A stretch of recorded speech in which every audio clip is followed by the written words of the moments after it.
हाँ बच्चों, कल जो अपनी ऑनलाइन जो क्लास हुई थी शनिवार को, उसमें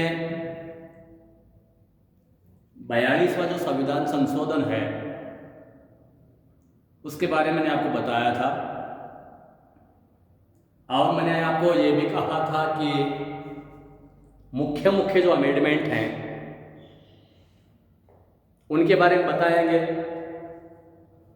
वैसे सभी अमेंडमेंट इम्पोर्टेंट हैं, महत्वपूर्ण हैं, मगर जो सबसे ज़्यादा विवादाग्रस्त और जो महत्वपूर्ण हैं उनको हम आपको बताएंगे।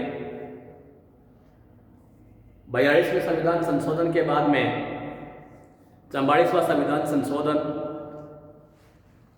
उसके बाद में 52वां संविधान संशोधन, उसके बाद में 73 और 74वां जो संविधान संशोधन है जो पंचायत राज से संबंधित है उनके बारे में आपको बताएंगे। आज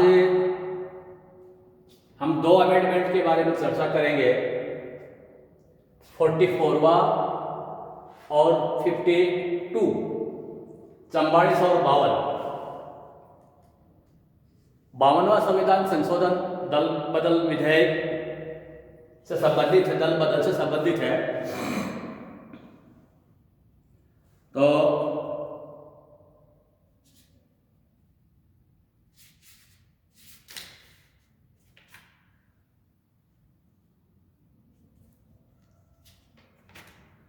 हाँ, 44वां संविधान संशोधन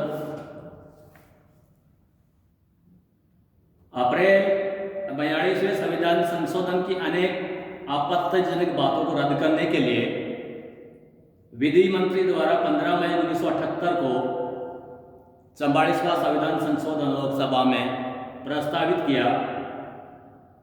लोकसभा से पारित होने के बाद राज्यसभा द्वारा इस संशोधन विधेयक को 5 संशोधनों सहित पारित किया गया। ऐसी स्थिति में लोकसभा के पास दो मार्ग थे। पहला, संशोधन विधेयक को छोड़ दिया जाए, दूसरा, राज्यसभा द्वारा विधेयक में किए गए संशोधन सहित स्वीकार कर लिया जाए। लोकसभा और शासन इस संबंध में शासन द्वारा इस संबंध में दूसरा मार्ग अपनाया गया। संसद के दोनों सदनों द्वारा संशोधन विधेयक को पारित किए जाने के बाद अप्रैल 79 को 14 राज्यों की विधानसभाओं द्वारा भी इसे स्वीकार कर लिया गया। 30 अप्रैल 79 को राष्ट्रपति के हस्ताक्षर होने के बाद 44वां संवैधानिक कानून 1979 का रूप ले लिया। इस संशोधन की में 48 धाराओं में से 39 को तत्काल लागू कर दिया। शेष धाराएं अगस्त 79 से लागू की गई। इस संशोधन प्रस्ताव के जो मुख्य जो प्रावधान है वो निम्न है। पहला, मूलाधिकार, संपत्ति के मूलाधिकार को रद्द कर दिया गया। अब संपत्ति का अधिकार केवल एक कानूनी अधिकार है, मूलाधिकार नहीं। इस प्रकार अब भारतीय नागरिकों को 6 मूलाधिकार हैं। इसके साथ ही 19वें अनुच्छेद की 6ठी स्वतंत्रता, संपत्ति की स्वतंत्रता को भी समाप्त कर दिया गया है। इस प्रावधान को तत्काल लागू किया गया है। इस संवैधानिक संशोधन द्वारा ऐसी व्यवस्था की गई है कि व्यक्ति के जीवन और शारीरिक स्वाधीनता के अधिकार अनुच्छेद 21 को शासन के द्वारा आपातकाल में भी स्थगित नहीं किया जा सकता।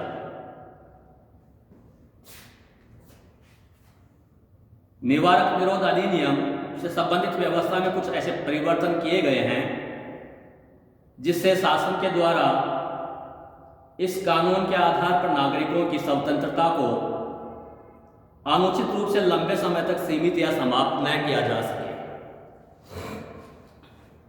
आपातकालीन प्रावधान ऐसी व्यवस्था करने का प्रयत्न किया गया है कि संविधान के आपातकालीन प्रावधानों का शासन द्वारा दुरुपयोग न किया जा सके।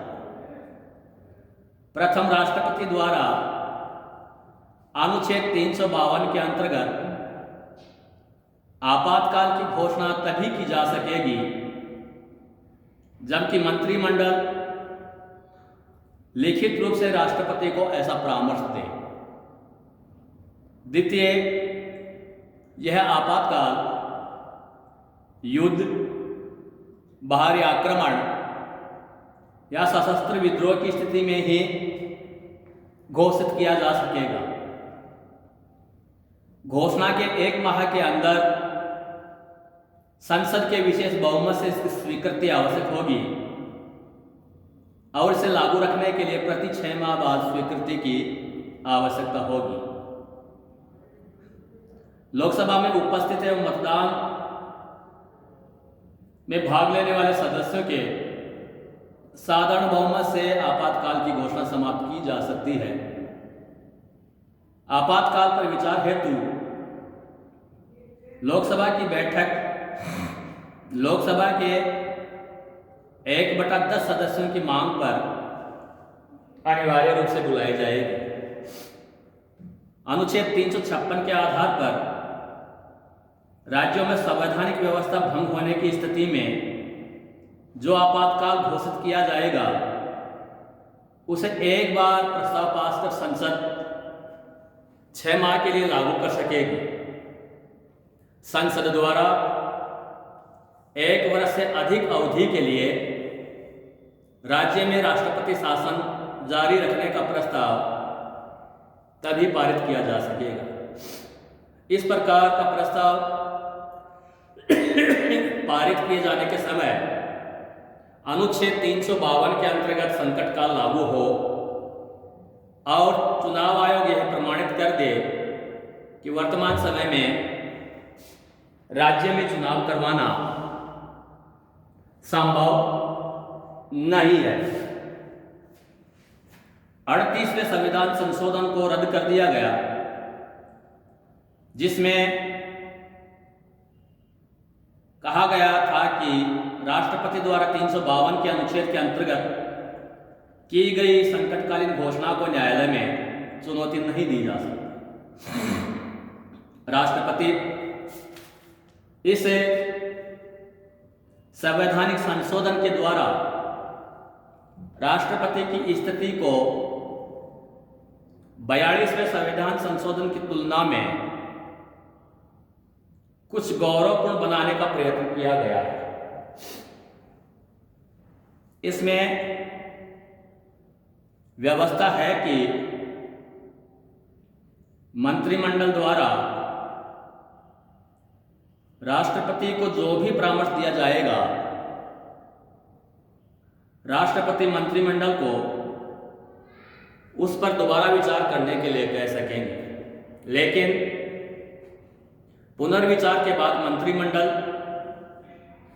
राष्ट्रपति को जो परामर्श देगा राष्ट्रपति उस परामर्श को मानेगा।